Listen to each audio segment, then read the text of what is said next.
Hello बच्चों, let's read the question. If the parent body is haploid, then gametes are. बोला गया कि अगर parent body जो haploid होगी तो जो gamete है वो क्या होंगे? 4 options हैं. A is haploid, B is diploid, C is triploid and D is none of these. Question का हम देखेंगे key concept. Key concept of this question is, तो यहाँ पे key concept होगा question का gamete formation. Gamete formation.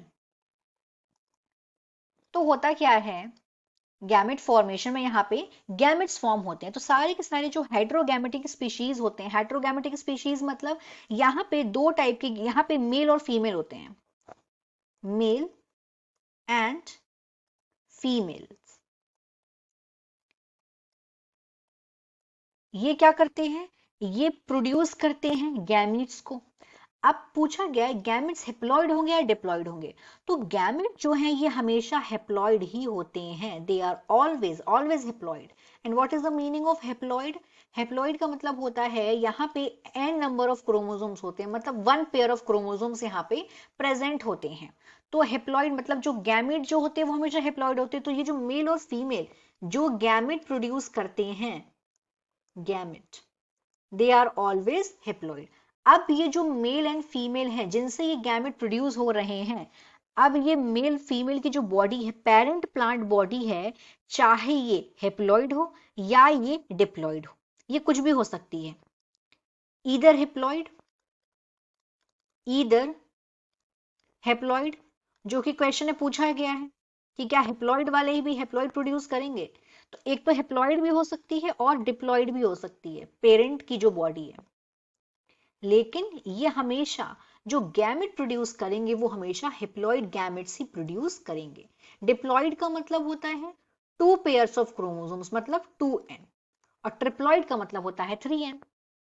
इसका मतलब होगा 3n. ट्रिप्लॉइड मतलब 3n.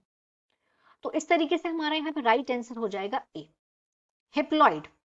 अब अगर देखें कि जो हेप्लॉइड पेरेंट है ये प्रोड्यूस करते हैं गैमेट. अब यहाँ पे क्वेश्चन में क्या दिया गया कि अगर पेरेंट बॉडी हिप्लॉइड, अगर हिप्लॉइड है तो हिप्लॉइड के केस में जो पेरेंट की बॉडी है वो गैमेट कैसे प्रोड्यूस करेगी? माइटोटिक डिवीजन करके. यहाँ पे पेरेंट की बॉडी को करना पड़ेगा माइटोटिक डिवीजन.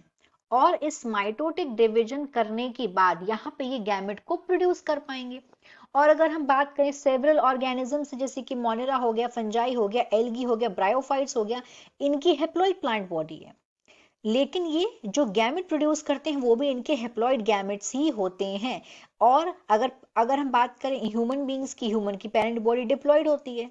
तो यहाँ पे इनको हेप्लॉइड गैमेट प्रोड्यूस करने होते हैं. तो ये हेप्लॉइड गैमेट जब प्रोड्यूस करते हैं तो इनमें होता है मियोसिस, मतलब यहाँ पे रिडक्शन डिवीजन होता है डिप्लॉइड के केस में. अगर पेरेंट बॉडी डिप्लॉइड होती है, इनको भी हेप्लॉइड करना है तो यहाँ पे ये करेंगे reduction division. And reduction division is called meiosis. मतलब यहाँ पे मियोसिस होता है पेरेंट बॉडी में.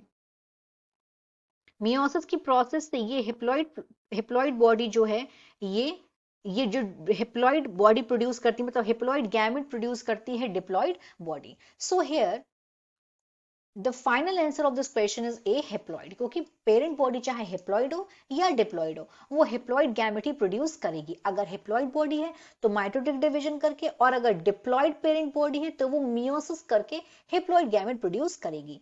Hope you understood it well. Best of luck.